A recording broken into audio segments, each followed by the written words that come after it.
Hello বন্ধুরা, তোমরা সবাই কেমন আছো? আশা করি তোমরা সবাই ভালোই আছো। এই দেখো আজকে আমি কী রান্না করব। পুঁটি মাছটা দেখছো যে, এই পুঁটি মাছটা দিয়ে এই আলু আর ডাঁটা দিয়ে একটু ঝোল করব। আর এটা হচ্ছে একটা নিরামিষ সবজি করব।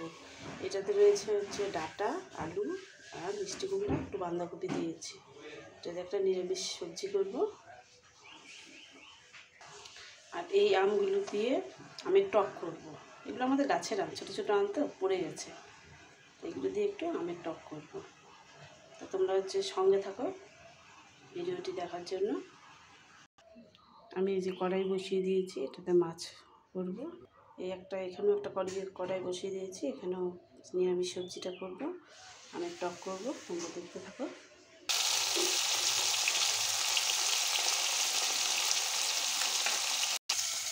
আমার মাছ ভাজা হয়ে গেছে।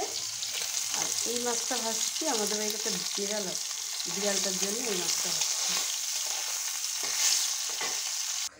মাছের সবজিটা এই যে আমি বসিয়ে দিলাম।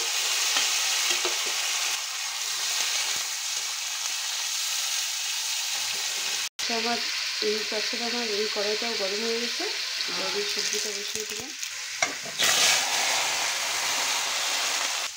এটা হচ্ছে জিরা, আদা আর লঙ্কা বাটা, আর কিছু নাই। এতে মশলাটা দিয়ে দিলাম, সবজিটা বসিয়ে দিলাম। আমি পুঁটি মাছের তরকারিতে আমি জিরা, আদা আর লঙ্কা, হলুদ লবণ দেওয়া হয়ে গেছে। দিয়ে মশলাটা একটু বসিয়ে নিই। আর এইদিকে এই সবজিটা, নিরামিষ সবজিটা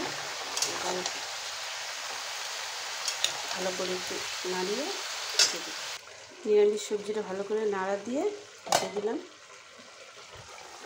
দিয়ে মাছের সবজিটা করছি। পুঁটি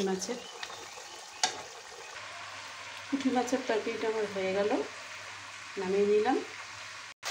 নিরামিষ সবজিটা আরেকটু হবে, 2 মিনিটের মতন আর করে নামিয়ে দেব। এখন আমের টকটা করব। এই দেখো আমার আম কাটা হয়ে গেছে। সম্বারাটা সরষার একটা শুকনো লঙ্কা দিলাম।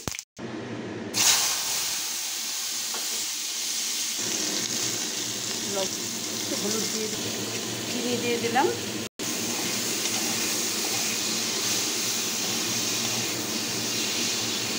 জলটা দিয়ে পাতলা করে করবো। এটা আমি গরমের জন্য পাতলা করে আমের টকটা খেতে ভালো লাগে।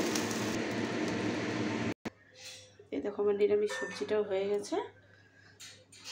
সকালে ভাতটা করে রেখেছিলাম, এটাও দেখালাম তোমাদের।